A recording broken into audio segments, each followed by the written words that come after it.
لا حول ولا قوة إلا بالله العلي العظيم.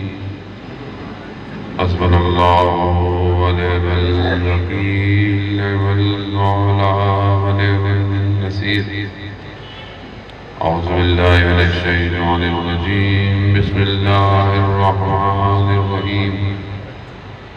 الحمد لله الذي يوقظ الخائفين وينجي الصالحين ويجزع المستغفرين ويحيي ملوكا ويستخلف آخرين.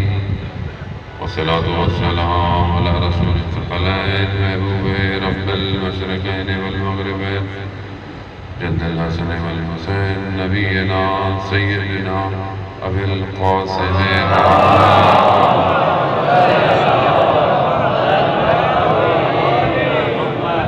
وعلى آله الطيبين الطاهرين المعصومين، لا سيما بقية الله في الأرضين روحي وأرواحنا لتراب أقدام الفداء، ولعنة الله على أعدائهم أجمعين. بسم الله الرحمن الرحيم. رب اشرح لي صدري ويسر لي أمري واحلل عقدة من لساني يفقهوا قولي. أما بعد فقد قال الله تبارك وتعالى في كتابه الحكيم والقرآن المجيد: وما خلقت الجن والإنس إلا ليعبدون. صلى الله عليه وسلم.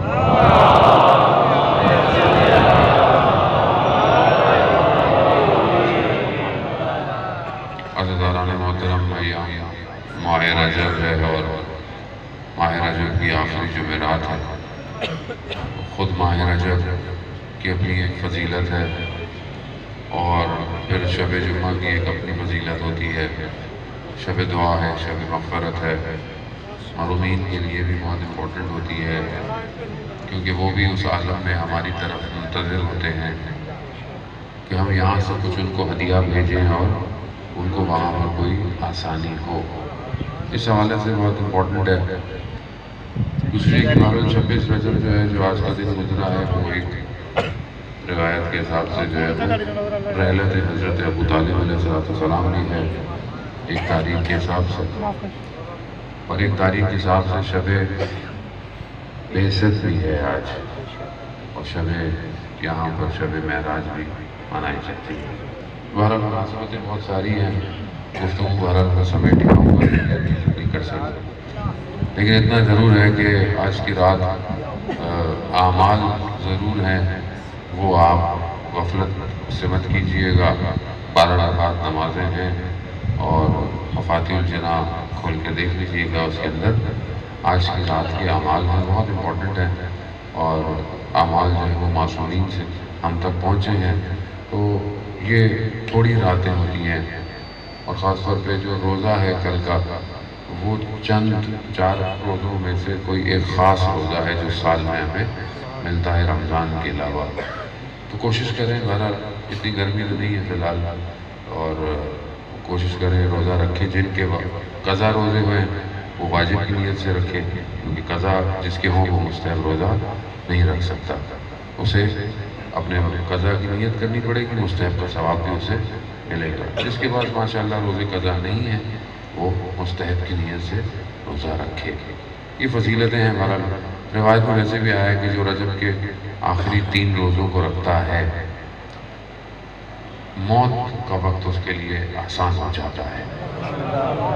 موت کا وقت بہت سخت ہے کیونکہ ابھی جو زندگی گزر رہی ہے پتہ نہیں چل رہا. جوانی ہے، انسان جوانی میں تھوڑا بہت غافل بھی ہو جاتا ہے، لیکن موت کا وقت جب روح نکلتی ہے بدن سے تو بیان یہی ہوتا ہے کہ ایسے لگتا ہے کہ جیسے 300 تلواروں کے نیزے ہوں اور اس کی نوکیں ہوں اور وہ انسان کے بدن پہ چپ رہی ہوں.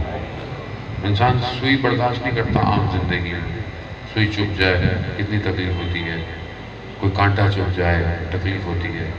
سوچیں 300 تلواروں کے نوکیں انسان کو روح کھچ رہی ہو، آسان نہیں ہے، بہت سخت ہے معاملہ.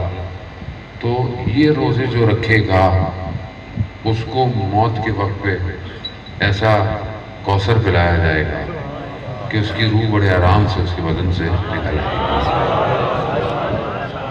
تو بہرحال انشاءاللہ خدا سے توفیق طلب کریں کہ خدا ہمیں ایام کی توفیق عطا فرمائے، کیونکہ بہرحال ہمارے پاس تو کچھ اور ہے ہی نہیں، جو اہل بیت نے دیا ہے وہی ہے ہمارے پاس، اسی کو لے کر ہم نے آگے کی طرف بڑھنا ہے. کیونکہ شب بعثت بھی ہے، شب معراج. بہرحال ہمارے ہاں بعض زیادہ تر منابعوں کے حساب سے ہمارے ہاں معراج کی تاریخیں کچھ اور ہیں، لیکن کیونکہ بر صغیر پاک و ہند میں 27 کی شب معراج سے بہت زیادہ منسوب ہے. شب معراج آپ جانتے ہیں کہ اس کو کہتے ہیں کہ رسول خدا جو ہے وہ عرش پر جو ہے وہ خداوند متعال کی خدمت میں حاضر ہوئے، اور بہت سارے واقعات انہوں نے دیکھے اور آسمانوں سے گزرتے ہوئے گئے. وہ مفصل احادیث اپنی جگہ پر موجود ہے. علامہ طباطبائی کے نزدیک شب معراج ایک سے زیادہ دفعہ ہوئی ہے، یعنی 2 دفعہ وہ کہتے ہیں کہ شب معراج ہوئی ہے. شب بعثت جسے کہتے ہیں، زیادہ تر جو مستند ہے ہمارے ہاں آج کی رات، وہ شب بعثت ہے. شب بعثت کہتے ہیں کہ جب رسول خدا کو مبعوث کیا گیا، یعنی رسول تو رسول تھے، لیکن ایک وقت جب رسول کو یہ کہا گیا کہ اے رسول جائیں قوم میں جا کر پیغام پہنچائیں، اور یعنی ان کو نبوت پر مبعوث کیا، یعنی نبوت کے لیے ان کو بھیجا گیا. وہ یہ ظاہر ہے بہت امپورٹنٹ رات ہے، کیونکہ بشریت کی بقا اسی رات میں ہے. اگر نبی نہ آئے ہوتے تو پھر امت کہاں جاتی؟ اور اسی ایک نبی کے لیے پروردگار نے 1,24,000 کو بھیجا کہ انہوں نے راستہ سجایا، اور آخری نبی نے آ کر اسے اختتام تک پہنچایا. اب ظاہر ہے ہر دور میں حضرت آدم بھی نبی تھے، آہستہ آہستہ مخلوق بڑھتی گئی. حضرت نوح بھی نبی تھے، پھر آہستہ اور بڑھتے رہے حضرت ادریس، اور پھر آگے بڑھتے بڑھتے حضرت موسیٰ، حضرت عیسیٰ، حضرت سلیمان، سب نبی آئے. لیکن ایک بہت بڑا فاصلہ آ گیا ظاہری طور پر، لیکن مواحد تھے، وہ خدا کو مانتے تھے، یعنی حضرت ابراہیم کے دین پر قائم تھے. اسی میں سے ایک ہستی حضرت ابو طالب کی ہے. اللہم صلی علی محمد. محسن اسلام ہیں حضرت ابو طالب علیہ السلام، اور بہرحال ہم کم لطفی ہوتی ہے ہم سے کہ ہم ان کے بارے میں زیادہ گفتگو نہیں کرتے، لیکن انہوں نے اسلام کا دفاع کیا. انسان 3 چیزوں سے پہچانا جاتا ہے کہ وہ کس نظریے پر ہے. بہرحال جو کچھ لوگ انہیں کہتے ہیں کہ وہ ایمان لے کر نہیں آئے، تو 3 چیزیں ہیں جس سے پتہ چلتا ہے کہ انسان کا نظریہ کیا تھا. یا اس کے آثار جو اس نے لکھے ہوں، اس سے پتہ چلتا ہے کہ اس کا نظریہ کیا ہے. یا پھر اس کا کردار کہ اس نے اپنی زندگی میں کیا کردار کیا. یا تیسرا اس کی وہ رفتار جو اس نے عمل کیا. اب اگر تاریخ میں آپ اٹھا کے دیکھیں کہ جب رسول خدا نے اعلان کیا تھا تو حضرت ابو طالب نے کیا کیا، اسی سے پتہ چلے گا نا. اب جو باقی لوگ تھے، ابو جہل تھے، ابو لہب تھے، انہوں نے کیا کیا، اور حضرت ابو طالب علیہ السلام نے کیا کیا، تو واضح ہے. اب کیونکہ انہوں نے ایمان کو مخفی رکھا، اور مخفی رکھ کر رسول کا دفاع کیا، کیونکہ اگر ہو سکتا تھا ظاہر کرتے تو اس طرح دفاع نہیں کرتے، لیکن اپنی پوری زندگی میں انہوں نے رسول کا ایک بال بھی بیگا ہونے نہیں دیا. اسی سے پتہ چلتا ہے کہ رسول کی حمایت کر رہے تھے. اب یہ کیسے ہو سکتا ہے کہ اپنے بیٹے جعفر کو تو یہ کہہ رہے ہوں کہ بیٹا نبی کے پیچھے نماز پڑھو، اپنے بیٹے علی کو کہہ رہے ہوں کہ تم جو ہے وہ اس کے ساتھ رہو، اور خود اس دین پہ نہ ہو. بھائی کوئی باپ اگر خود کسی دین پہ نہ ہو تو وہ اپنے بیٹے کو کیسے کہتا ہے کہ بیٹا دین پہ رہو. اب یہ تو کامن سینس کی باتیں ہیں، لیکن بہرحال کو مانے نہ مانے سے فرق تو نہیں پڑتا کسی کی جان سے. آپ نہ مانے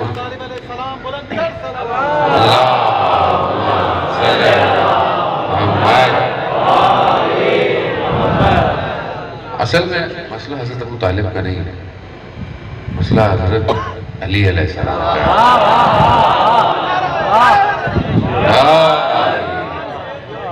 مشکل بیٹے سے ہے. اب بیٹے کی زندگی میں تو کچھ نظر آیا نہیں، کیا کریں، ڈھونڈ ڈھونڈ کے تھک گئے، کچھ نظر نہیں آیا، تو چلو والدی کو کہہ دیتے ہیں کہ ایمان نہیں رکھتا تھا، تو مسئلہ نہیں ہے، کہاں جائیں گے، جنت کو تو انہوں نے ہی تقسیم کرنا ہے۔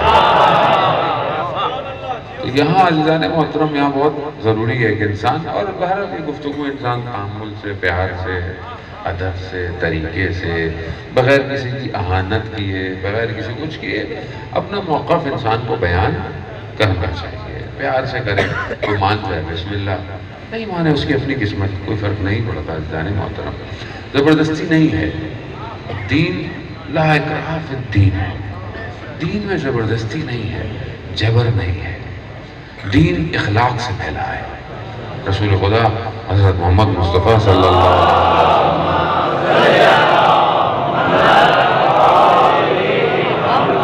رسول خدا کو جب بھیجا گیا، رسول خدا اس عرب معاشرے میں کہ جب جہالت کا دورہ تھا، جہالت ایسی تھی کہ لوگ بیٹیوں زندہ دفنا دیتے تھے، یعنی آپ سوچیں کہ کیسے انسان ہوں گے یہ۔ اس دور میں رسول خدا نے آ کر اپنے اخلاق سے کیسا اخلاق دکھایا، وہ یہی چند گزارشیں آپ کی خدمت میں کیا اخلاق دکھایا۔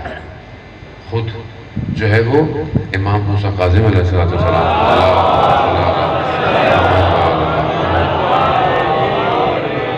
انسان دو چیزوں سے پہچانا جاتا ہے، ایک انسان اپنی زبان کی صداقت سے، اور ایک ادائے امانت سے۔ یعنی انسان، آپ کسی سے بات کریں، آپ کو کیسے پتہ چلے گا یہ کیسا ہے؟ آپ بولیں بات ہی صحیح نہیں کرتا، جھوٹ بولتا ہے، خدا نخواستہ غلط بیانی کرتا ہے، تو آپ کو اس کا کردار پتہ چلے گا۔ اگر آپ کو کسی کو آزمانا ہے تو کچھ دے دیں اس کو، بھئی یہ امانت رکھ لو، یا یہ ہے، اب وہ امانت کا کیا کرے گا؟ اچھا، امانت صرف پیسہ نہیں ہوتا یا کوئی فزیکل چیز ہے، امانت کوئی راز بھی ہو سکتا ہے، کوئی راز دے کے دے دے، کوئی چیز دے کے دے گے، کیا یہ امانت رکھے گا یا نہیں رکھے گا؟ اب یہی مسئلہ تھا، عرب جہاں اتنے سب جاہل تھے، ساری چیزیں تھی، مگر اس ہیومن ویلیوز کو، جو انسانی اقدار ہیں، قدریں ہیں، اس کو پہچانتے تھے جاہل، مگر جانتے تھے کہ انسان کی قیمت کیسے پہچانی جائے۔ تو وہاں رسول خدا نے وہی کیا۔ رسول خدا نبوت کو اعلان کرنے سے پہلے مشہور تھے، صادق ہے، صادق ہے، یعنی سچا ہے، اب جو بھی بات کرتا ہے، اور کیا ہے، امین ہے، یعنی امانت دار ہے۔ اسی کو بیس بنا کر رسول نے جب کہا کہ بھئی تم مانتے ہو؟ ہاں مانتے ہیں۔ کہا میں تمہیں کہوں، پہاڑی جو تھی وہ صفا، اس کے اوپر کھڑے ہو کے رسول خدا نے کہا کہ اگر میں کہوں پیچھے سے دشمن آ رہا ہے تو مانو گے؟ کہا ہاں بالکل مانیں گے آپ کی بات۔ تو بس جب کہا کہ تم مانو گے تو کہا قالوا لا الہ الا اللہ، کہ کہہ دو کہ لا الہ الا اللہ، کہو کہ کوئی اور معبود نہیں سوائے اللہ کے۔ بس وہاں گڑبڑ ہو گئے۔ کیوں؟ کیونکہ وہاں اپنے بت ٹوٹتے ہوئے نظر آئے، اپنے بت ٹوٹتے ہوئے نظر آئے۔ اب یہ مسئلہ ہمیشہ ہے کہ جب کوئی حق بات کہی جائے، بھئی لوگ بھی تو کہتے ہیں مولانا بڑے اچھے ہیں، لیکن یہ کچھ باتیں جو ہیں نا انہیں بھی، وہ کچھ باتیں اصل میں مسئلہ ہے کہ وہ بت ہیں، ٹوٹ رہے ہیں، مسئلہ سارا یہی ہے۔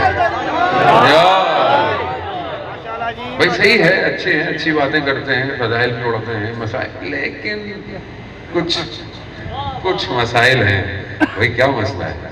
مسئلہ یہی ہے کہ جب انسان کے ذہن کے بت بھی ٹوٹ رہے ہو نا، تو وہ کسی کو قبول نہیں کرتا، چاہے نبی بھی سامنے کھڑا ہوا ہو۔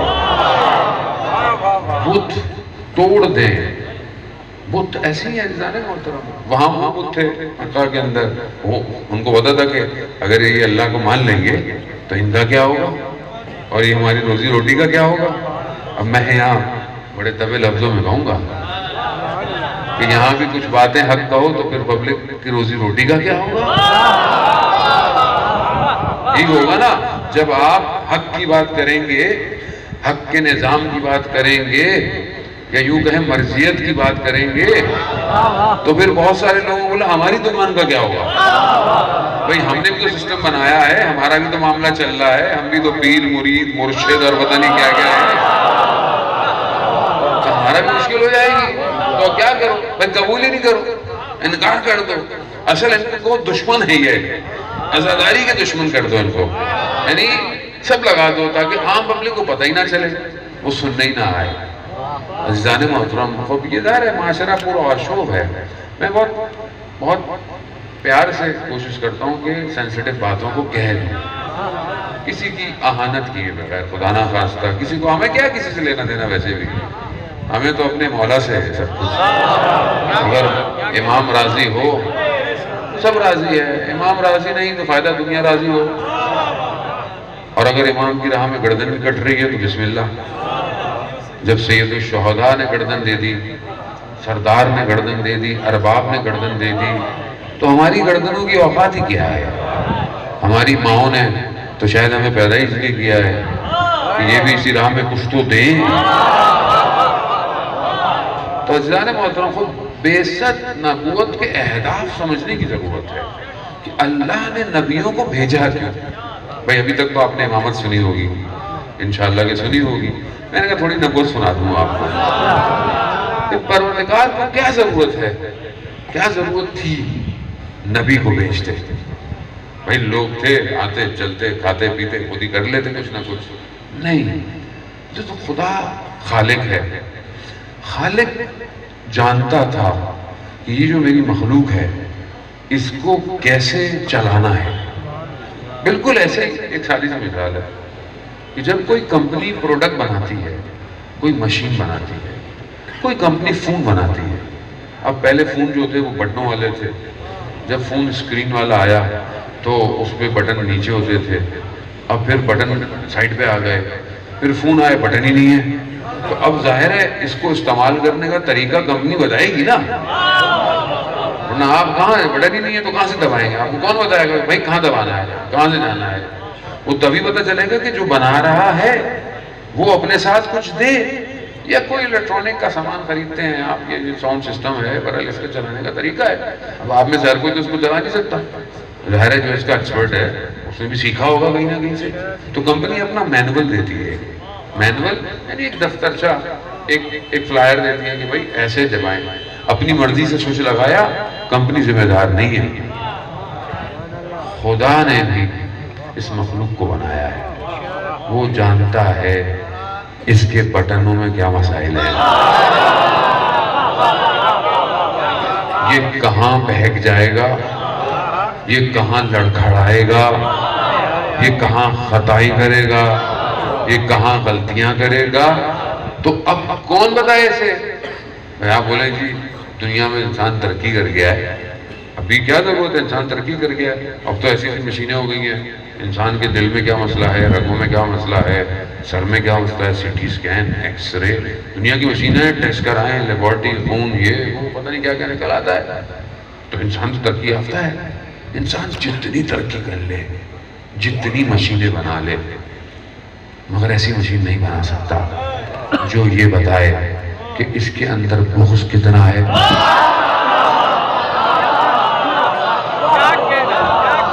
اس کے اندر منافقت کتنی ہے، یہ غیبت کتنی کرتا ہے، یہ مسائل کون بتائے گا کہ اس کے ابھی سامنے ماشاءاللہ صحیح ہے، بالکل سالم ہے، نہ بیمار ہے نہ کچھ ہے، شکل بھی اچھی ہے، کپڑے بھی اچھے پہنا ہوا ہے، مگر اندر مشکل ہے، یہ کون بتائے گا؟ یہ کوئی نہیں بتا سکتا۔ اسی لیے پروردگار نے سورہ جمعہ میں بھی کہا کہ ہم نے تمہارے درمیان میں سے نبیوں کو بھیجا، وَيُزَكِّيهِمْ وَيُعَلِّمُهُمُ الْكِتَابَ وَالْحِكْمَةَ، تاکہ وہ تمہارا تزکیہ کرے، تمہیں پاک کرے، تمہیں قرآن کی آیتوں کی تلاوت سکھائیں، تمہیں حکمت سکھائیں۔ خوب یہ انبیاء آئے سی تھے، آپ نے نبی جب بھی آئے، جس دور میں بھی آئے، نبیوں نے کیا چاہا لوگوں سے؟ کچھ نہیں چاہا، نبیوں نے کہیں نہیں کہا، سارے انبیاء آئے ہر دور میں سختیوں کا دور تھا، مشکلات کے دور تھے، نبیوں نے آ کر صرف یہی کہا قالوا لا الہ الا اللہ، کہ صرف خدا کی عبادت کرو اور ہمیں تم سے کچھ نہیں چاہیے، نہ تم سے کچھ پیسے چاہیے نہ تم سے مال چاہیے۔ اور جو بھی نبیوں کے مقابلے میں آئے، چاہے وہ کاہن جو تھے وہ فرعون کے محلوں کے تھے، چاہے کاہن یہودی تھے، کچھ بھی تھے، جب نبیوں کے مقابلے میں آئے آپ ان کو دیکھیں، ان کو نظر و نیاز بھی چاہیے ہوتی تھی، ان کو بڑے بڑے گھر بھی چاہیے ہوتے تھے، ان کو چڑھاوے بھی چاہیے، ان کو پتہ نہیں کیا کیا چاہیے۔ نبی کو کچھ نہیں چاہیے، کیوں؟ کیونکہ نبی لینے نہیں آیا، دینے آیا ہے، اور وہ دینے صرف دنیا نہیں آیا بلکہ آخرت تک کی سعادت دینے آیا۔ اس لیے نبی کو بھیجا۔ جانے محترم کیا ضرورت ہے، بہرحال گفتگو بہت لمبی ہے، کلامی بحث ہے، لیکن میں چاہ رہا تھا کہ بہرحال اذہان آپ کے، مجھے کہا کہ ماشاءاللہ سننے والا طبقہ ہے، تو میں نے کہا بھائی تھوڑی گفتگو بھی سننے والی ہی کی جائے۔ البتہ ماشاءاللہ سبھی سننے والے ہی کرتے ہیں، لیکن بہت ساری سنی سنائی ہو جاتی ہے اور کچھ سن کے دل میں اتر جاتی ہے۔ تو اب آج کے دور کے اندر بہرحال یہ بھی اشکال ہے کہ دنیا ترقی کر گئی ہے، سائنٹسٹ ہیں، آرٹسٹ ہیں، سب کچھ ہے، انسان کو انوینشنز ہو رہی ہیں دنیا میں، نبی کی کیا ضرورت ہے؟ آج تو انسان نے ترقی یافتہ ہے، انسان خود قانون بنا سکتا ہے۔ اب انسان کا ایک مسئلہ ہے، مسئلہ کیا ہے؟ فطری ہے، یعنی نیچرل ہے، کہ انسان جو ہے وہ مدنی ہے، مدنی بھائیوں جیسا ہمارے مدنی ہے۔ مدنی کیوں؟ مدنی کہتے ہیں شہر کو، مدینہ شہر کو کہتے ہیں، یثرب نام تھا اس کا، لیکن مدینہ شہر کو کہتے ہیں۔ مدینہ سے مدنی ہے، یعنی انسان جو ہے وہ اکیلا نہیں رہ سکتا، اسے ایک سوشل سرکل چاہیے، وہ ایک ایسے معاشرے میں رہے گا جہاں اس کا رابطہ ہو لوگوں سے، اجتماع ہو، لوگ ہوں، یعنی ایک شہر ہو، یعنی لوگ آپس میں کچھ نہ کچھ کرتے ہوں، ایک کچھ اور کرتا ہو، ایک کچھ اور کرتا ہو، تاکہ ایک دوسرے کی ضروریات کو پورا کیا جائے۔ اب یہ انسان فطرت ہے، آپ انسانوں کو نہیں دیکھیں گے کہ انسان کہیں اکیلا ایک پہاڑ میں ایک رہ رہا ہے، دوسرے پہاڑ میں دوسرے، نہیں، کہ وہیں اگر ایک جگہ جاتا بھی ہے تو لوگوں کو جمع کر لیتا ہے، چاہے چھوٹا سا دیہات ہو، گاؤں ہو، کچھ بھی ہو، رہتا ساتھ۔ اب جب ساتھ رہتا ہے تو پھر ظاہر ہے جب میں آپ کے ساتھ رہ رہا ہوں تو آپ کے ساتھ جب میں لین دین کروں گا، معاملہ کروں گا، اٹھوں گا، بیٹھوں گا، تو کچھ قوانین کی ضرورت ہے۔ میں ایسا تو نہیں ہو سکتا آپ کا موبائل دے کے بھاگ جاؤں، جو یہاں بھاگ جاتے ہیں، یہاں تو مجھے نہیں ہوتا کراچی میں لوگ بھاگ جاتے ہیں، تو اب یہ تو طریقہ تو نہیں ہے، بھائی مال آپ کا ہے، میں کیسے لے لوں؟ یا مثلا آپ نے گھر بنایا، میں آپ کے گھر کے اندر آ گیا، بھائی میرا گھر ہے، کیسے گھر ہے؟ بھائی قانون ہے، شہر میں رہنے کا طور طریقہ ہے، حدود ہے، اب انسان کی دیوار اس کا حدود ہے، لیکن اب یہ سڑک پہ یوں چلنا ہے، یوں رہنا ہے، لین یہ کرنی ہے، یہ کیسے ہوگا؟ یہ قانون کون بھیجے گا؟ اب انسان کہتا ہے کہ ہم خود قانون بنا لیں گے۔ تو اب انسان کے جو سب سے اچھے پرانے قانون ظاہری طور پر ہیں، وہ انسان نے ویسٹ میں، یورپ میں جو قانون بنائے، اب ان قوانین میں مسئلہ یہ ہے کہ وہ آج تک انسانیت نہیں دے پائے، یعنی وہاں پر ان کے قانون کے حساب سے کتا زیادہ محترم ہے، یعنی جانور جو ہے اس کا احترام، مطلب آپ وہاں جائیں اور ہمیں تو خیر جانا ہوتا ہے، اگر صبح صبح وہ جو کتے کو لے کے ٹہل رہے ہوتے ہیں، اگر آپ نے مسکرا کر ان کو یہ دکھانا کہ بڑا اچھا کتا ہے، ناراض ہو جاتے ہیں اس سے۔ معاشرہ ایسا ہے، اولاد کے بجائے جانور زیادہ پیارا ہے۔ میں جرمنی میں تھا، ہمارے ایک دوست ایئرپورٹ میں کام کرتے تھے، کہنے کہ ہمارے ایئرپورٹ میں ایک خاتون تھی، وہ کچھ عرصے نہیں آئیں آفس، ہم نے بعد میں پوچھا کہ آئیں تو کیا ہوا؟ کہا وہ فلانے شہر میں میرے والدین رہتے تھے، تو میرے والدہ کا انتقال ہو گیا، تو وہاں دیر لگ گئی معاملات کو سمیٹنے میں، یہ مال اور یہ وہ، تو والد کو پھر میں اولڈ ہاؤس چھوڑ آئی۔ اولڈ ہاؤس پتہ ہے جہاں پہ بوڑھے لوگ رہتے ہیں، بوڑھے ہو جائیں، اولڈ ہاؤس والد کو چھوڑ آئی، اور ماں کی ایک ہی نشانی تھی، ایک چھوٹا سا کتا تھا، وہ میں اپنے ساتھ لے آئی۔ باپ کو چھوڑ آئی، جانور کو لے آئی۔ یہ وہ معاشرہ ہے، یعنی اس معاشرے میں قانون بنائے، دیکھنے میں اچھا لگتا ہے، دیکھنے میں میری امریکہ اور یہ سب بڑے اچھے لگتے ہیں، ایسا نہیں ہے۔ انگلینڈ میں ایک دفعہ لائٹ گئی اور کچھ منٹ میں اتنی چوریاں ہوئی. کیوں؟ کیونکہ کیمرے لگے ہوئے ہیں. اخلاق کس کی وجہ سے ہے؟ کیمروں کی وجہ سے. کیوں؟ زبردستی قانون ہے نا، انسانیت نہیں ہے. اسلام ایسا نہیں ہے. اسلام میں یہ ہے کہ کوئی بھی نہ ہو تو مسلمان کو یہ پتا ہوتا ہے کہ خدا دیکھ رہا ہے. خدا دیکھ رہا ہے. وہ کیمروں کا خوف نہیں کھاتا، وہ خدا کے کیمرے سے خوف کھاتا ہے. تو یہ قانون کس نے دیا؟ اسلام نے دیا. عزیزان محترم، دنیا فیل ہو گئی. ویسے بھی جب انسان قانون بناتا ہے، جیسے میں یہاں قانون بناؤں تو میں کیا کروں گا؟ جیسے ہمارے یہاں تو بہت مشہور ہے، بلکہ ہوتا ہی یہی ہے، آپ کے یہاں کوئی ایم پی ایم این اے کھڑا ہو جائے، اس کو کوئی وزارت دے دیں آپ، تو کیا کرے گا؟ وہ اپنے رشتہ داروں کو بھرے گا، دوستوں کو بھرے گا. اچھا ان کو کام آتا ہو یا نہ آتا، وہ زیادہ کیا کرے گا؟ وہ اپنے چوائس، اپنی خاطر یہ کام کرے گا جو بھی اس کو آپ قانون دیتے ہیں. اس لیے ہمارے ہاں ملک جو ہے وہ بس اللہ کے اس پر ہی چل رہا ہے، ورنہ جو آتا ہے وہ اپنی حساب سے چلتا ہے. یہی وجہ ہے. کیوں؟ کیونکہ انسان ہے نا اپنی طرف. تو انسان تو کبھی بھی اچھا قانون نہیں بنا سکتا، کہیں نہ کہیں اسے اپنا مفاد رکھنا پڑتا ہے. بے مفاد رکھے گا وہ قانون بنائے گا. اپنا مفاد ضروری ہے. اب جو بھی بنا لیں آپ، تو اب کیا کریں گے؟ اگر چند لوگ اپنا مفاد رکھیں باقی کیا کریں گے؟ تو اس کا مطلب ہے کہ قانون تو وہ بھیجے کہ جہاں پر نہ خوف ہو کسی سے، نہ کسی طرف انسان وہ رکھتا ہو کہ جھکاوٹ رکھتا ہو کہ میں اس کے لیے قانون بناؤں، بلکہ ایک قانون ہو. اب اس قانون کے لیے کس کو دے وہ قانون؟ یعنی ایسے لوگ ہوں کہ جو خود خطاؤں سے پاک ہو. اگر قانون لانے والا خود خطا کار ہوگا، خود غیر معصوم ہوگا، تو کل کو جب لوگ خطا کریں گے تو روز قیامت میں سزا و جزا کا حساب کیسا؟ وہ پروردگار تو نے جس کو بھیجا تھا وہ تو خود خطا کار تھا. تو اسی لیے معصوم کا آنا ضروری ہے. عزیزان محترم، تو اس کا مطلب ہے کہ قانون اور قانون دان جو ہے وہ خدا کی طرف سے آئے گا. میں نے بڑے تیزی سے، بڑے آرام سے، مجھے نہیں پتا کتنا اب تک یہ بات میری پہنچ پائی، کہ اللہ نے اس لیے انبیاء کو بھیجا ہر دور میں کہ یہ کسی سے خوف نہیں کھائیں گے، انہیں کوئی لالچ نہیں ہوگی، اور جو میں نے کہا ہے یہ وہی کریں گے.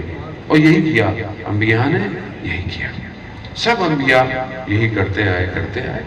آخری نبی جب آئے تو آخری نبی تھے بہرحال. جب آئے، عرب کا وہ سارا سینیریو آپ کے سامنے ہے.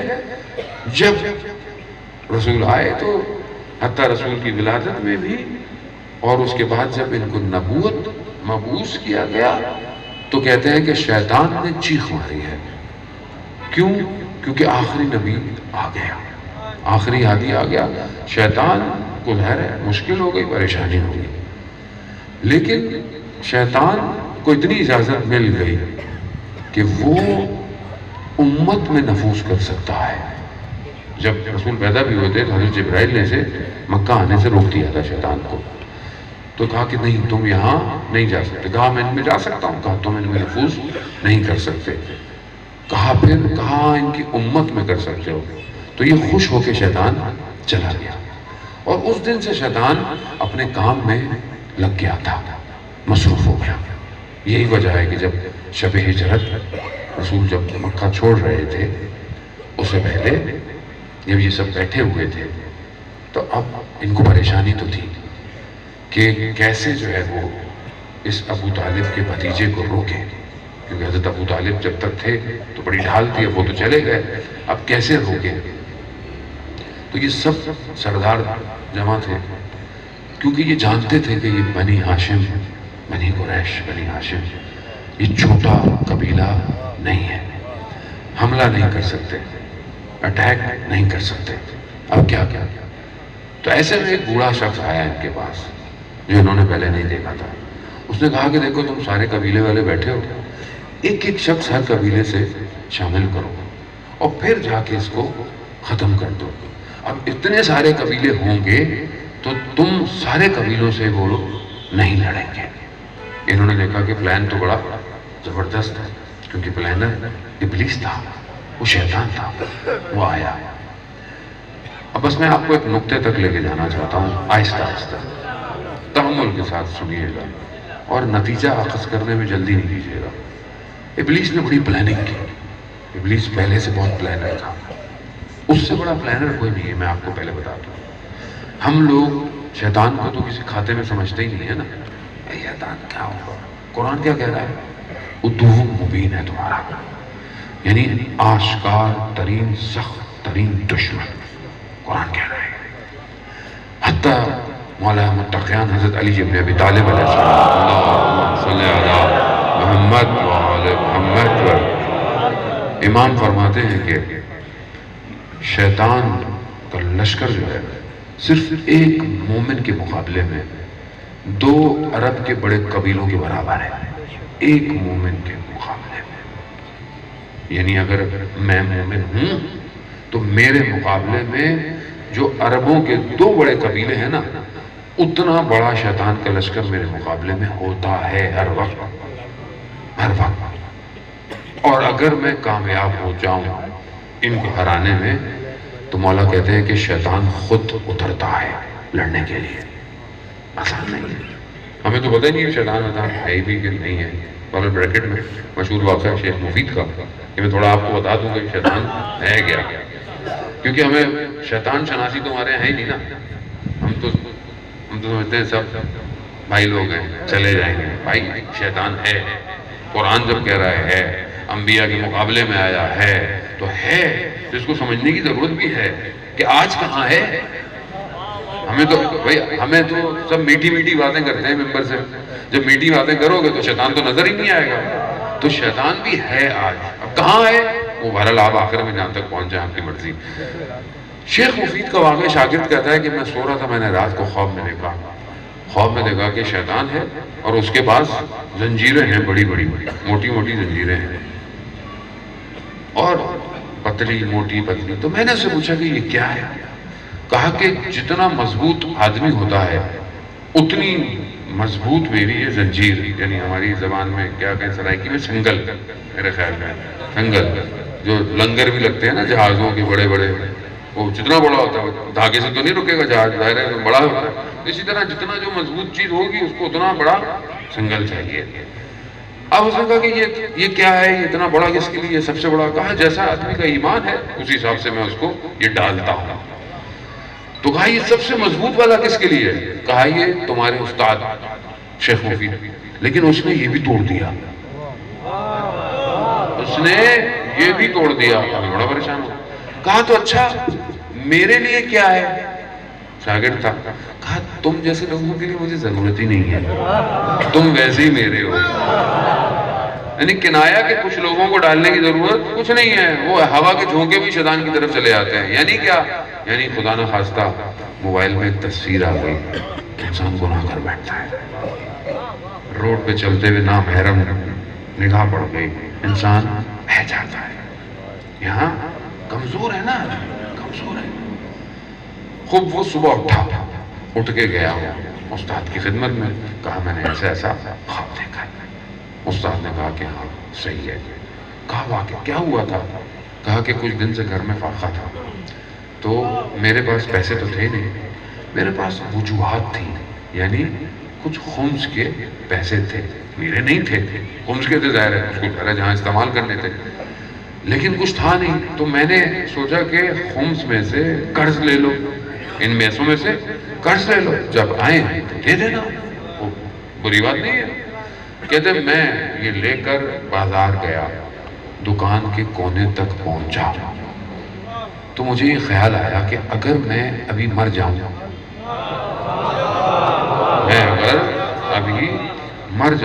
تو کیسے پتا چلے گا کہ میں نے یہ خمس میں سے قرض لیا تھا؟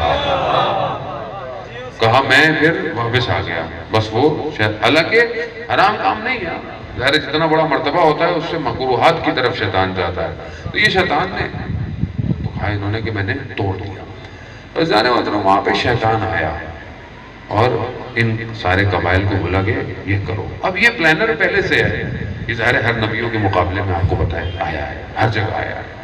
حضرت نوح کے مقابلے میں حضرت آدم کو برزخ سے عالم جنت برزخ سے جو ہے وہ نیچے بھیج دیا، پھر نیچے حضرت حابیل قابیل کو لڑوا دیا، اس طرح حضرت نوح کے دور میں ان کے بیٹے کو غافل کر دیا، اور چلتے چلتے جو نہیں کہاں کہاں یہ آیا۔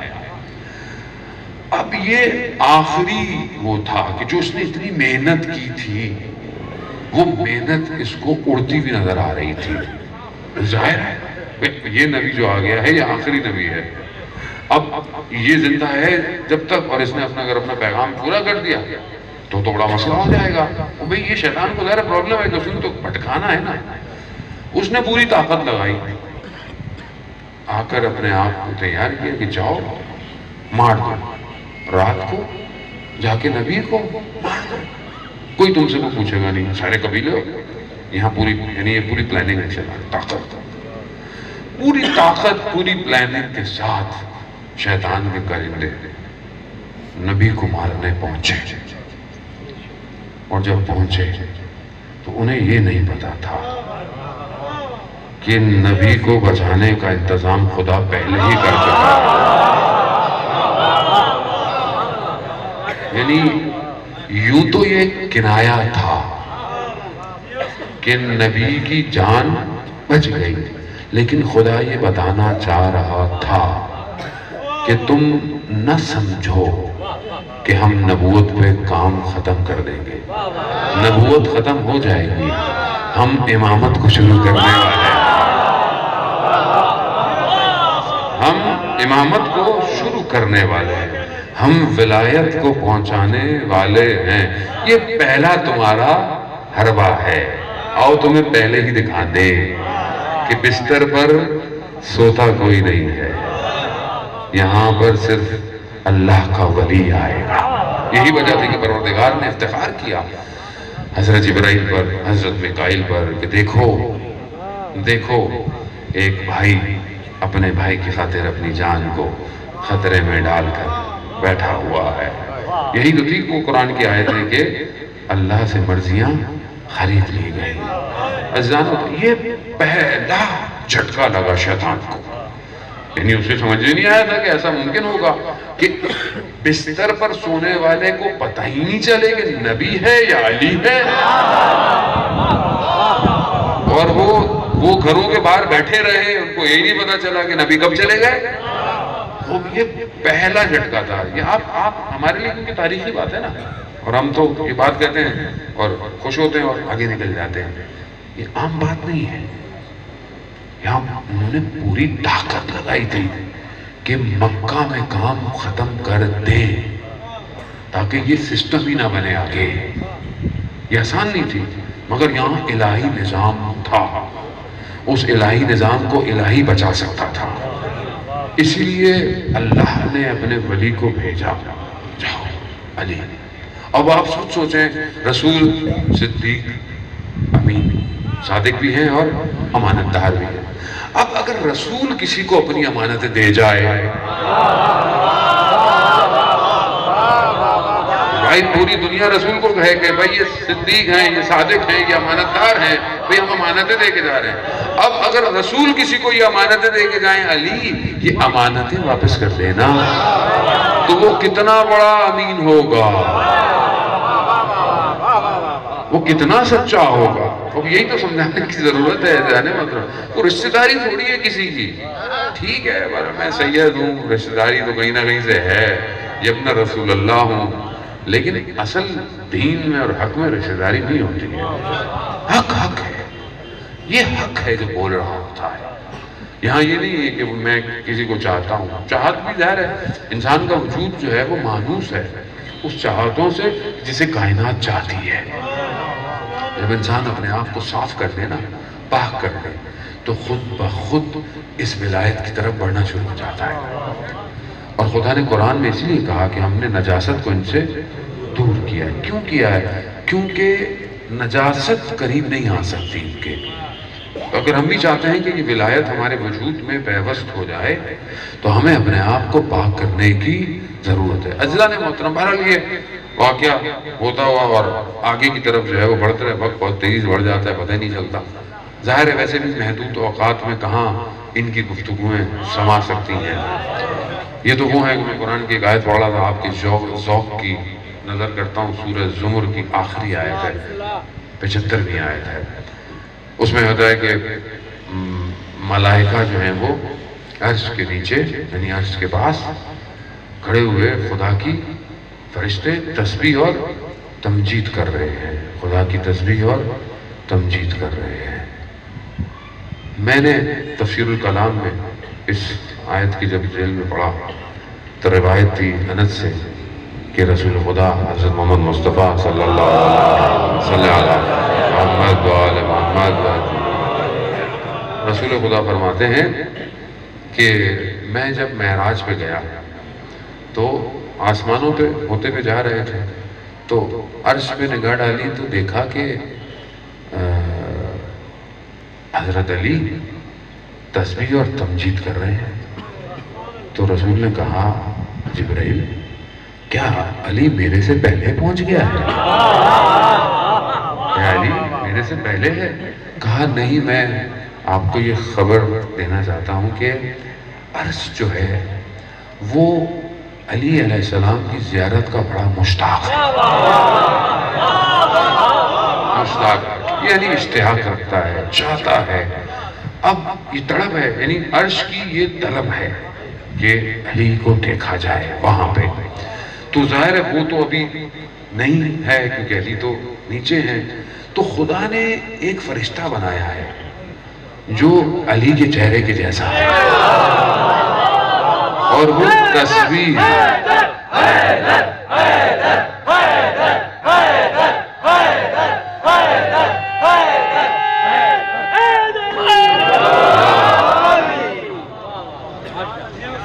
اور وہ تسبیح اور تمجید کر رہا ہے، یعنی خدا کی حمد کر رہا ہے، خدا کی سپاس کر رہا ہے، تعریف کر رہا ہے. اور یہ اس لیے کیا ہے کہ تاکہ عرش کو سکون آ سکے کہ جب تک علی نہیں آئیں گے یہ ہے تمہارے پاس. اور ہاں رسول یہ جو کچھ پڑھ رہا ہے نا اس کا ثواب آپ کے شیعوں کے لیے ہے. اللہ اکبر. یعنی آپ سوچیں کہ کیا مقام ہے شیعہ کا، لیکن صحیح ہو، سچا شیعہ ہو، بناوٹی نہ ہو، خدا نہ خواستہ. وہ ظاہر ہے شیعہ اپنے عمل اور کردار سے پتہ چلتا ہے. شیعہ فرقہ نہیں ہے عزیزان محترم، اسے فرقوں میں نہ بانٹیں.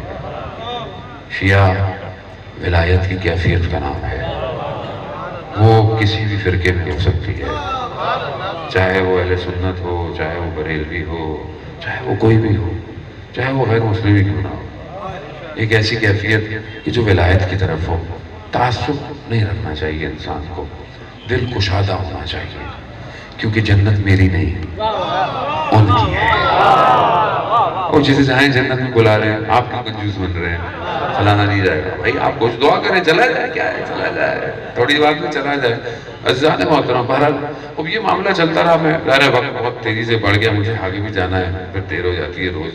آگے ہم لوگ پہلی دفعہ آئے ہیں بہرحال اس سرزمین پہ اولیاء خدا کی، تو خدا بہرحال ہمیں بھی توفیق دے. کہ عزیزان محترم معاملہ بڑھتا چلا گیا یہاں تک کہ بہت کوشش کی مدینہ کے 10-11 سالوں میں شیطان نے کہ نبی کو گرایا جائے، حملہ کیا جائے. مختلف جنگیں ہوئی، غزوے ہوئے، منافقین آ گئے، اندر گھس گئے، کسی طریقے سے نبی کو ختم کریں گے، معاملہ رک جائے. لیکن اتنی طاقت جو لگائی شیطان نے، اس کے لیے پروردگار نے آخری حج اور ایک ہی حج کیا رسول خدا نے. حج سے واپسی میں پروردگار نے قرآن کی آیتوں کو نازل کیا، کہا کہ اگر آپ نے یہ پیغام رسول نہیں دیا تو آپ نے رسالت کا کوئی کام انجام نہیں دیا. اب یوں تو ظاہر ہمارے لیے یہ فضائل کا نقطہ ہے، ہم اس کو پڑھتے ہیں اور خوش بھی ہوتے ہیں، ہونا بھی چاہیے، لیکن سمجھنے کی ضرورت ہے عزیزان محترم. یعنی ولایت میں ایسا کیا ہے کہ خدا کہہ رہا ہے اپنے نبی کو کہ اگر آپ نے یہ کام نہیں کیا تو گویا آپ نے رسالت کا کوئی کام انجام نہیں دیا. وہ اس کی وجوہات ہیں. میں نے آپ کو سمجھایا نا نبی کسے کہتے ہیں، نبی کی ضرورت کیوں ہے، سب مقدمہ تھا۔ بغیر ہاتھی کے دنیا نہیں چل سکتی۔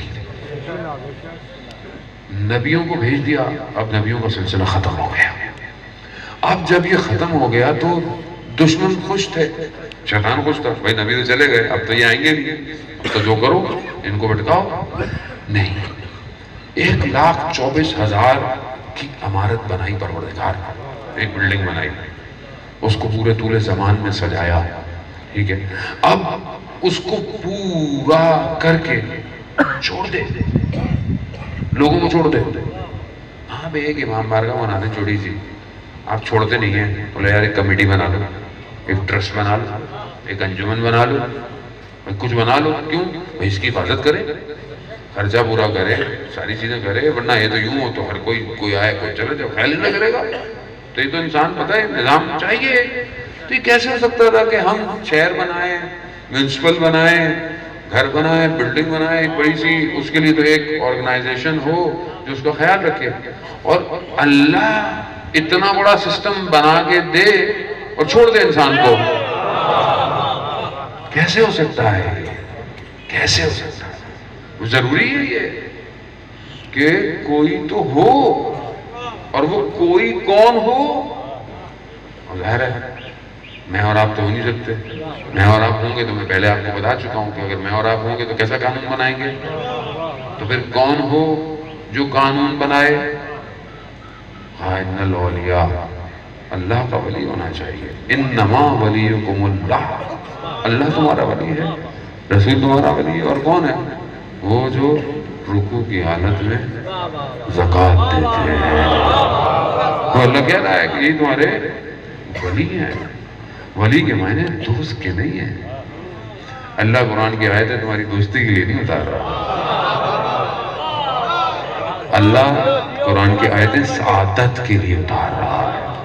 اللہ نہیں چاہتا کہ تم گمراہ ہو، خدا نہیں چاہتا۔ وہ ویسے اس کے علاوہ آپ خود دیکھیں نا، ابھی اس ٹائم جو دنیا کی سچویشن ہے، اس پوری دنیا میں، پاکستان ہے، ہندوستان ہے، عرب کنٹریز ہیں، یورپ ہے، اور آگے چلے جائیں افریقہ ہے، امریکہ ہے، یہ سب بڑے بڑے ملک ہیں، اپنے آپ کو کہتے ہیں کہ ہم بڑے طاقتور ملک ہیں، ہمارے پاس یہ ہے، ٹیکنالوجی ہے، فلاں فلاں فلاں فلاں فلاں، مگر کیا یہ سب مل کر انسانیت کو بقا دے رہے ہیں یا نہیں دے رہے؟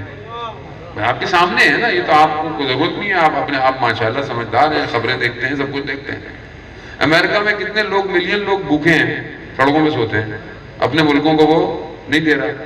خوب یہ امریکہ آ کر عراق میں، افغانستان میں آ کے لوگوں کو مار رہا ہے، تو یہ کیسا آپ اس کو کہیں گے؟ آپ اس کو بولیں گے کہ یہ نجات دے گا، یہ تو مار رہا ہے آ کے یہاں پہ کتنے جو ہے وہ 20-20 لاکھ لوگوں کو اس نے مار دیا۔ یمن میں جو ہے وہ کتنے معصوم لوگوں کو، بچوں کو جو ہے وہ مارا، تو یہ تو نہیں ہے۔ تو پھر کون ہے؟ کون ہے؟ کون ہے؟ مسلمان مل کے بھی بیٹھے ہیں، سب بیٹھے ہیں۔ ملیشیا کا سسٹم مسلمانوں کا ظاہراً اکنامیکل سٹرونگ سسٹم ہے، لیکن کیا ان کے پاس نجات ہے؟ انڈونیشیا کے پاس نجات ہے؟ آسٹریلیا کے پاس؟ کس کے پاس ہے؟ اتنے 7 بلین لوگ ہیں، کسی کے پاس یہ صلاحیت ہے کہ سارے انسانوں کے لیے ایک قانون اجرا کرے؟ ہے کسی کے پاس صلاحیت؟ نہیں ہے۔ تو پھر کون ہے؟ یعنی خدا نے اسے چھوڑ دیا بنا کے، تو خدا یہ تو تم پھر عادل نہیں ہے، تو حکیم نہیں ہے، تو خدا یہ نہیں کہے گا۔ خدا کہے گا میں نے سسٹم تمہیں دیا تھا، میں نے دیا تھا۔ کب دیا پروردگار؟ کہا غدیر میں، میں نے تمہیں غدیر میں سسٹم دیا تھا۔ کہا یہی تو کہا تھا بلغ ما انزل الیک، اے رسول بیان کر دے جو میں نے آپ کو کہا ہے، خوف نہ کھائیں ان سے خوف نہ کھائیں۔ یہ سب مایوس ہو جائیں گے۔ یہ مایوسی کس کو ہو رہی ہے؟ یعنی اس کا مطلب ہے کہ کوئی لوگ امیدیں لگا کے بیٹھے ہوئے تھے، سب سے بڑی امید شیطان کو تھی، ابلیس کو تھی، اصل تو کرنا وہی ہے نا۔ تو اب جب رسول خدا نے اس نظام کو پیش کیا، جمع کیا، آپ سنتے رہتے ہیں ماشاءاللہ، اور اس پیغام کو پہنچا دیا کہ من کنت مولا فہذا علی مولا. خوب ایک پارے کے برابر ہے پورا خطبہ رسول کا. ہمیں تو ایک ہی لائن ہی یاد ہے. ہماری محبتیں ہیں یہ ویسے کہ ہمیں ایک ہی لائن آتی ہے. رسول نے پورا پارے کے حساب سے عربی پڑھی تھی، لیکن کیونکہ ہمیں تو مولا ایک ہی لائن کافی ہے ہمارے لیے. ہمیں ایک ہی لائن آتی ہے بس، من کنت مولا فہذا علی مولا. خوب چلے، یہ بھی صحیح بڑی بات ہے، شکر کریں یہ بھی آتی ہے. اب یہ آتی ہے. اب یہ جو ولایت ہے کہ میں جس کا ولی، علی بھی اس کا ولی، یہ ولایت، یہ سسٹم دیا. اب یہ سسٹم ہے. اب یہ سسٹم اجرا کس طرح ہوا نہیں ہو پایا، آپ کے سامنے آگے مشکلات ہوتی رہی چلتی گئی. کربلا آئی. کربلا جو ہے وہ ایک اوج ہے شیطان کے حربوں کی. وقت نہیں ہے میں اس کو بہت کھولتا آپ کے سامنے. اوج ہے. بہرحال وہاں بھی ایک معرکہ ہوا، وہ گزر گیا. اب 1400 سال بعد اب یہ معرکہ اپنے آخری اوج پہ ہونے والا ہے. یعنی اب شیطان پوری اپنی طاقت کے ساتھ، پوری انرجی کے ساتھ روئے زمین پہ آ چکا ہے. ٹھیک ہے، کہیں وہ امریکہ کی صورت میں، کہیں وہ انگلستان کی صورت میں، کہیں وہ کسی بھی صورت میں. ٹھیک ہے، چاہے وہ ٹرمپ ہو، چاہے وہ کوئی بھی ہو. کیونکہ شخص اپنے افکار سے اور اعمال سے پہچانا جاتا ہے کہ وہ کس کا ماننے والا ہے کہ نہیں ہے. بھئی آپ کیسے بولیں گے کہ ٹرمپ مومن ہے یا کون ہے؟ بھئی کیسے اپنے عمل سے بتانا جائے گا. اب یہ شیطان آ گیا ہے. ٹھیک ہے، اب معرکہ ہونے والا ہے شیطان کا الہی نظام کے ساتھ. الہی نظام کے ساتھ. اب الہی نظام کہاں ہے؟ الہی نظام کون لے کے آئے گا؟ کون لاتا ہے؟ کوئی تو آئے گا نا. اب اس کے لیے پوری دنیا منتظر ہے. ہندو بھی منتظر ہے، بدھسٹ بھی منتظر ہے، زرتشت بھی منتظر ہے، خود عیسائی بھی منتظر ہیں، یہودی بھی منتظر ہیں، مسلمان بھی منتظر ہیں. شخص ایک ہی ہے. شخص ایک ہی ہے، نام الگ الگ ہے. ان کی کتابوں میں کچھ اور ہے، ہماری کتابوں میں کچھ اور ہے. سب سے زیادہ اسٹرونگ اس شخص کا حلیہ، احوال اور چیزیں وہ جو ہیں وہ اہل تشیع کی کتابوں میں سب سے زیادہ ہیں.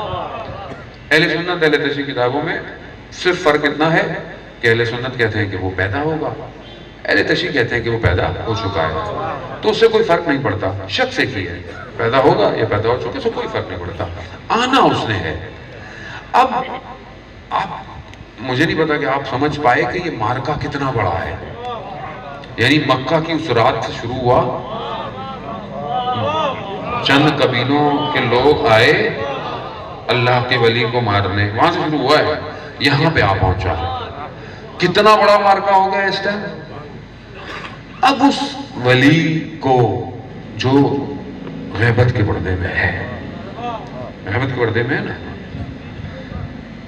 اب جب تک وہ نہیں آ رہا تو کون اس بستر پہ سوئے کہ دشمن اس کو مار رہا ہو.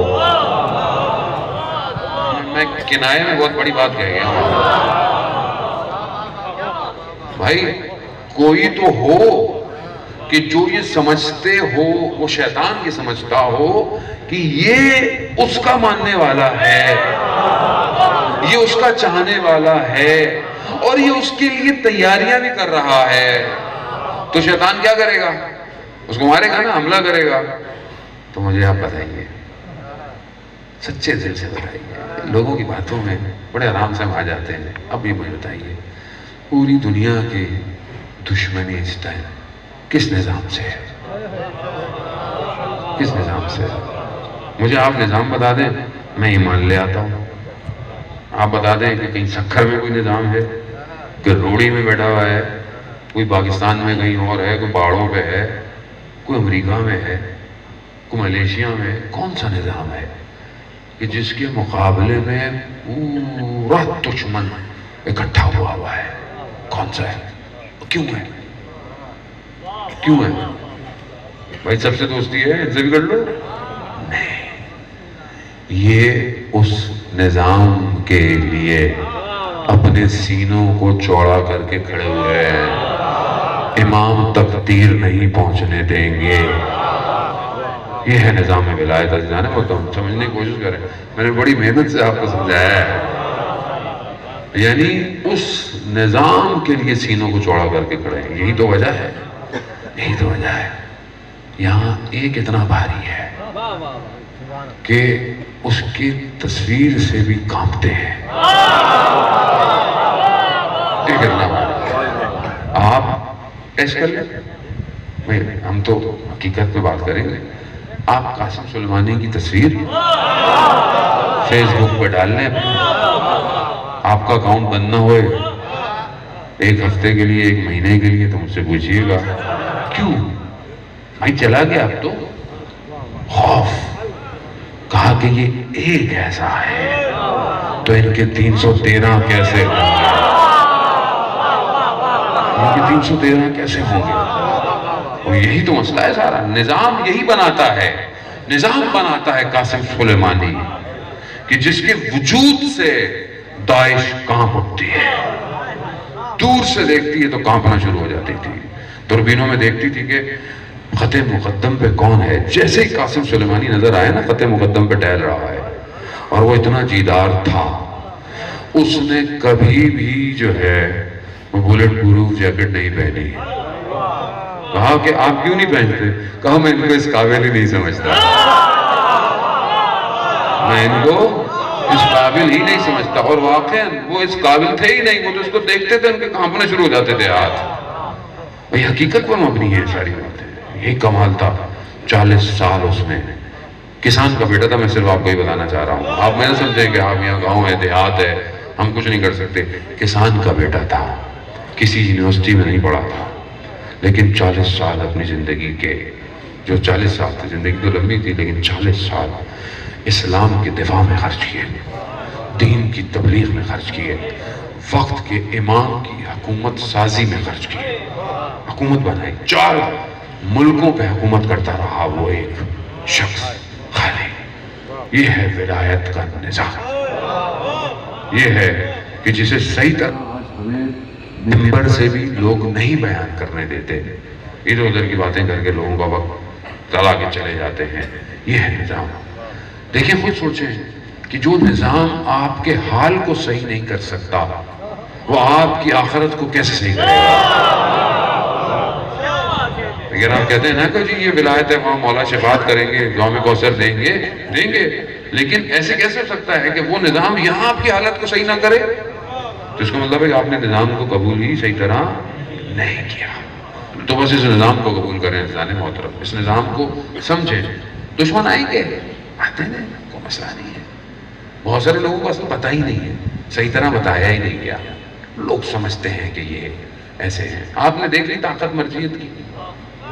ویٹیکن سٹی سے پاپ جو ہے وہ اٹھ کے آیا ہے اور آ کر سید علی سستانی سے ملنا ہے، جو کبھی کہیں چلا بھی نہیں آج تک، اور اسے نجف کی گلیوں میں چلنا پڑ گیا.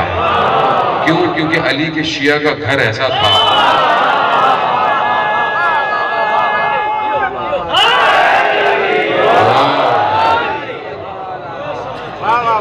ابھی بھی نظر نہیں آ رہا تو بھائی پھر نابینا ہے کوئی، خدا نواز. بھائی ابھی بھی نظر نہیں آ رہا تو کیا ہے. بس آخری روایت آپ کی خدمت میں اور آپ سے عرض تمام کرتا ہوں. امام محمد باقر علیہ السلام، اللہم صلی علی محمد محمد. امام مسجد میں داخل ہوئے. مسجد میں لوگ بیٹھے ہوئے تھے، الگ باتیں کر رہے تھے. امام کے ساتھ صحابی تھے. امام نے صحابی سے کہا کہ جاؤ ان سے پوچھو کہ انہیں پتہ چلا کہ میں مسجد میں آیا ہوں یا نہیں آیا. ان کے پاس گیا. وہ کہا کہ آپ کو پتہ چلا کہ امام جو ہیں وہ مسجد میں داخل ہوئے ہیں؟ کہا نہیں، ہم تو باتوں میں اپنے ایک کام میں مصروف تھے، گفتگو میں مصروف تھے، ہمیں پتہ نہیں چلا کہ امام تشریف لائے. جا کے امام کی خدمت نے کہا کہ مولا انہیں پتہ نہیں چلا. امام نے کہا دیکھو فلانا شخص جو ہے وہ بیٹھا ہوا ہے، نابینا ہے، اس سے جا کے پوچھو کہ میں مسجد میں آیا ہوں کہ نہیں آیا. صحابی کہتا ہے کہ میں نے دل میں کہا کہ جن کی آنکھیں ہیں ان کو تو نظر آیا نہیں، اب جس کی نابینا ہے ہم سے کیسے، میرا مولا کا حکم ہے، امر ہے، مجھے تو کرنا ہے. گیا نابینا سے پوچھا کہ بھائی تمہیں پتہ چلا کہ امام مسجد میں آئے ہیں؟ ہاں ہاں امام فلانے جگہ سے مسجد میں داخل ہوئے ہیں. کہا کہ تمہیں کیسے پتہ چلا بھائی، تمہیں تو نظر ہی نہیں آ رہا. کہا کہ جہاں میں نے محسوس کیا مسجد کی دیواریں احترام کر رہی ہیں. تو اس کا مطلب کیا ہے؟ اس کا مطلب ہے کہ اندر کی آنکھ روشن ہونی چاہیے، بصیرت ہونی چاہیے. سامنے سے کیا دیکھ رہے ہو؟ سامنے تو دھوکہ ہی ہے. اندر سے دیکھیں اندر سے کیا ہے. اور اندر کے لیے ضروری ہے جان محترم، ماہ رجب ہے، پھر کہوں گا چند راتیں باقی ہیں، رات کو دعائیں پڑھیں، استغفار کریں. شب کی تاریکی، شب کی بیداری بڑی ضروری ہے. جو راتوں کو جاگتا ہے اسے ہی ستاروں کی ذکر سنائی دیتے ہیں. جس نے کبھی سحر نہ دیکھی ہو اسے کیا پتا علی کی ولایت کا. ایک شہید اپنے وصیت نامے میں لکھتا ہے کہ میں ایک دن اٹھا تو وہ میری زندگی کا سب سے تاریک دن تھا، کیونکہ سورج نکل چکا تھا اور فجر قضا ہو گئی. وہ میری زندگی کا سب سے تاریک دن تھا. ایسا نہ کریں کہ علی کے جانے والوں کا دن تاریک ہو. علی والے ایسے نہیں ہوتے. علی والے خدا کی راہ میں اپنے سجدوں کو تولا نہیں کرتے ہیں اور تیار رہتے ہیں اس آخری کے لیے جس نے آنا ہے. عزیزان محترم، عام آدمی تھوڑی چاہیے، مضبوط چاہیے آدمی. یہی غم تھا 7ویں امام کو. امام زندان میں کیوں رہے اتنے عرصہ؟ 14-15 سال متواتر نہیں ہے. کبھی چھوڑ دیتے تھے، کبھی کہیں بھیج دیتے تھے، کبھی گھر میں نظریں گئے. بہرحال مل ملا کے کافی عرصہ تھا. لیکن آخری سالوں میں امام زندان میں رہے. کیسے ہو سکتا ہے کہ چاہنے والے ہوں اور آقا زندان میں ہوں؟ یہ غم تھا نا امام کو. شیعہ کہاں تھے جو کہ امام کو زندان سے باہر نہیں نکال پائے؟ آج بھی وہ آخری فرزند یہی کہہ رہا ہے، میرے شیعہ کہاں ہیں؟ میں خیبت کے پردے میں ہوں، یہ کیوں نہیں مجھے بلاتے؟ یہ کیوں ایسے عمل کر رہے ہیں کہ میرا آنا دیر ہو رہا ہے؟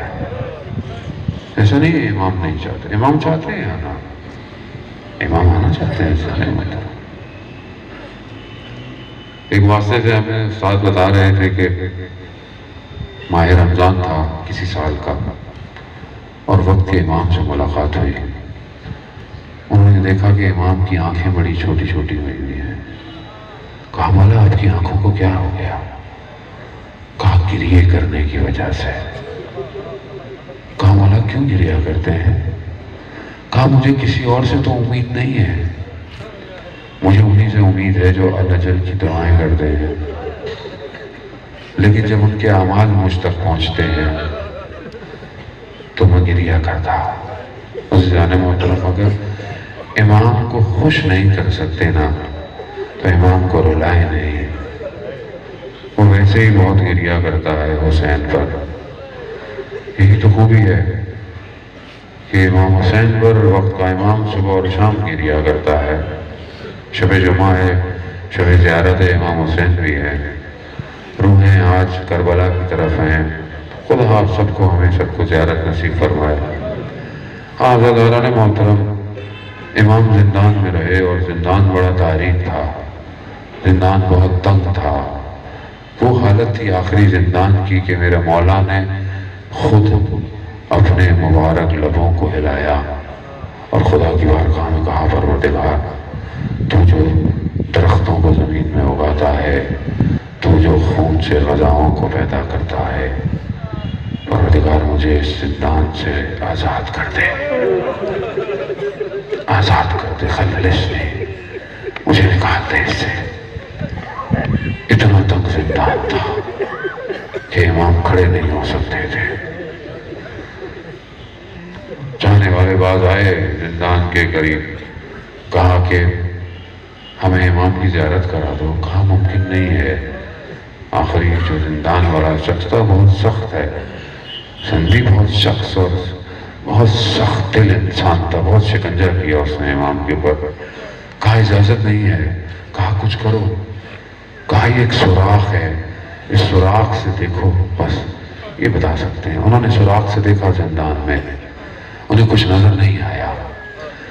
کہا یہاں تو کوئی بھی نہیں ہے، کہا غور سے دیکھو، غور سے دیکھا انہوں نے، کہا یہاں ایک صرف کپڑا ہے جو زمین پہ پڑا ہوا ہے۔ کہا یہ کپڑا نہیں، یہی امام ہے۔ امام اتنے ضعیف ہو گئے، امام اتنے کمزور ہو گئے، امام کے پاؤں اور ہاتھوں میں زنجیریں ہیں اور اتنی سخت بندھی ہوئی کہ امام کے پاؤں پہ کبوت کے نشان تھے۔ آزادارہ مرل کے زندان کی سختیاں تھیں، امام کی اسیری کے صدقے میں پروردگار جتنے بھی بے گناہ اسیر ہیں انہیں رہا کر۔ بڑی سخت ہے انسان کے لیے اسیری، اور خاص طور پہ اس کی اولاد کے لیے، اس کے گھر والوں کے لیے۔ خود آپ تصور کریں کہ امام بغداد میں ہیں اور امام کے بچے مدینہ میں ہیں، اور بہرحال میں 2-3 دن سے شہادت کی مجلس پڑھ رہا ہوں اور رہا نہیں جاتا جب تک بیٹی کا ذکر نہ کروں۔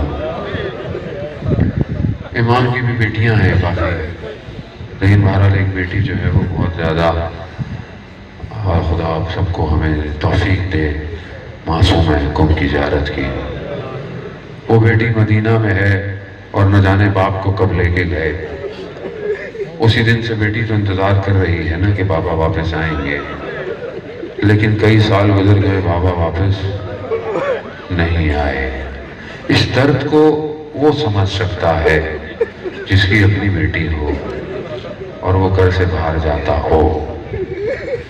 اگر آپ روز بھی گھر سے باہر جائیں نا تو چھوٹی بیٹی آتی ہے، گلے لگتی ہے، پاؤں پکڑتی ہے، بابا کب آئیں گے، جبکہ روز واپس آتے ہیں، پھر بھی پوچھتی ہے بابا کب آئیں گے۔ اور اگر بہت دن بعد آنے ہوں، اور آج کل تو موبائل کا دور ہے، بچی فون کرتی ہے، پوچھتی ہے بابا کب آئیں گے۔ بیٹیاں ہوتی ایسی ہیں، باپ کے جنازے کی زینت ہوتی ہیں بیٹیاں۔ مگر سلام حضرت معصومہ، جب دیکھا نا بھائی امام رضا نے گلے میں کالی شال ڈالی ہے، کالا رومال پہن لیا ہے، تو پتہ چل گیا کہ بابا نہیں رہے۔ ہاں مگر بی بی آپ بغداد میں موجود نہیں تھی، آپ بغداد میں نہیں تھی، آپ کو نہیں پتہ چلا آپ کے بابا کا جنازہ اٹھا کیسے۔ ایک بیٹی ہے کربلا میں، ایک بیٹی کربلا میں ہے اور صبح سے دیکھ رہی ہے کہ جو گیا یا تو وہ واپس نہیں آیا یا آیا تو جنازہ آیا۔ دیکھ رہی ہے نا، بچی ہے، بچے کیا محسوس کر رہے ہیں؟ بچے تو بولیں گے کہاں جا رہے ہیں۔ بھائی علی اکبر گیا، چچا عباس گئے، بھائی علی اصغر چھوٹا سا، اس سے کیا لینا دینا، کوئی نہیں آیا۔ عصر عاشور، باپ رخصت ہو رہا ہے، بچی لپٹ گئی بابا سے، بابا ہمیں مدینہ چھوڑا ہے۔ امام فرماتے ہیں بیٹا اب دیر ہو گئی ہے، ابھی تو کہیں نا ہم کہ بی بی جو مشکلات عصر عاشور تک تھیں وہ تو عصر عاشور تک ہیں، لیکن زیادہ مشکلیں تو اس کے بعد شروع ہوں گی۔ ہاں زاداران محترم، امام گئے، نہ جانے کس طرح گئے اپنی بیٹی کو چھوڑ کے، اور بیٹی نے کیسے تحمل کیا یہ وہ جانتی ہے، وہ اس دل کو کوئی اور نہیں جان سکتا۔ ایک بچی اتنی مصیبتوں کو برداشت کرتی ہو، نہیں کوئی دل برداشت نہیں کر سکتا۔ جب امام کربلا کے میدان میں گر گئے، زمین پر اترے، تیروں تلواروں نے اپنا کام کیا، بچی سے راہ نہیں گیا، بچی باپ کے جنازے کی طرف بدن کی طرف لپکی ہے۔ جب باپ کے جنازے میں بیٹی آتی ہے تو پیار سے لوگ ہٹاتے ہیں، لیکن اس بچی کو پیار سے نہیں ہٹایا، اسے تازیانے، اسے تماچوں سے ہٹایا۔ یہ حضرت معصومہ آپ نے نہیں دیکھا، آپ کے بابا کا جنازہ بصرہ کے لوگ، کوفہ بغداد کے قاسمین کے لوگ آئے، بس آخری بیان اور آپ سے التماس سے دعا، آئے والی بغداد کے پاس کے حرم امام موسیٰ کاظم کو تھوڑا پھیلایا جائے، صحن کو کشادہ کیا جائے۔ ایک قبر تھی جس کی وجہ سے لوگ مانتے نہیں تھے، نہیں مانے وہ فرحاد، شہزادہ فرحاد تھا تہران کا، اور اس زمانے کا جو بادشاہ تھا اس کا چچا لگتا تھا۔ اس کے پاس شیعوں نے جا کے کہا کہ ہم چاہتے ہیں امام کا حرم کھل جائے۔ یہ گیا، اس نے بات کی، اس نے کہا میں اپنے خرچے پہ اس کو بناؤں گا، وہ راضی ہو گیا۔ انہوں نے اس صحن میں ایک مقبرہ، ایک کمرہ بنایا، کہا کہ جب میں مر جاؤں تو مجھے یہاں دفنانا۔ ایسے ہی ہوا، جب مر گئے ان کی وصیت کے مطابق جنازہ بڑی شان و شوقت سے اٹھایا گیا، کیونکہ سلطان تھا، بادشاہت کے ساتھ اسی شان و شوقت، وزیروں شیعوں کے ساتھ ایران سے اٹھا جنازہ، عراق پہنچا۔ جب بغداد پہنچا تو وہاں کے بڑے بڑے لوگ شیعہ آئے، ایک حد تک جنازہ چلا، پھر جو اس کا وصی تھا اس نے جنازے کو روک دیا، اس نے کہا کہ جنازے کو رکھ دو، اب جنازہ شان و شوقت سے نہیں جائے گا کیونکہ اب دوسری وصیت ہے۔ وہ وصیت یہاں تک تھی۔ کہا کیا وصیت ہے؟ کہا 4 ہم مالوں کو ڈھونڈ کے لاؤ، 4 مزدوروں کو ڈھونڈ کے لاؤ، یہاں سے جنازہ مزدور اٹھائیں گے۔ اتنا بڑا شخص، اتنا بڑا ولی، اتنا سلطان، اس کا جنازہ مزدور اٹھائیں گے؟ کہاں وصیت تھی۔ جیسے ہی مزدوروں کو ڈھونڈا گیا، مزدوروں نے جنازہ اٹھایا، لوگوں میں کوہرام مچ گیا، لوگوں نے اپنے بالوں کو نوچنا شروع کر دیا، عورتوں نے کوہرام گریا۔ ابھی اسی حالت میں چل رہے تھے کہ دیکھا کہ حرم کا جو کلیددار ہے، متولی ہے، وہ دوڑتا ہوا گھوڑے پر آ رہا ہے۔ کہا کہ روکو جنازے کو، روکو۔ کہا کیوں؟ کہا کہ جنازے کو اسی شان و شوقت سے اٹھاؤ جیسے لا رہے تھے۔ کہا وصیت ہے؟ کہا نہیں، میں سو رہا تھا، میں نے خواب میں امام موسیٰ کاظم کو دیکھا، امام نے فرمایا ہے کہ یہ جو غربت ہے نا جنازے اٹھانے والی، یہ صرف میرے نصیب میں ہے، اسے کوئی اور لعنت اللہ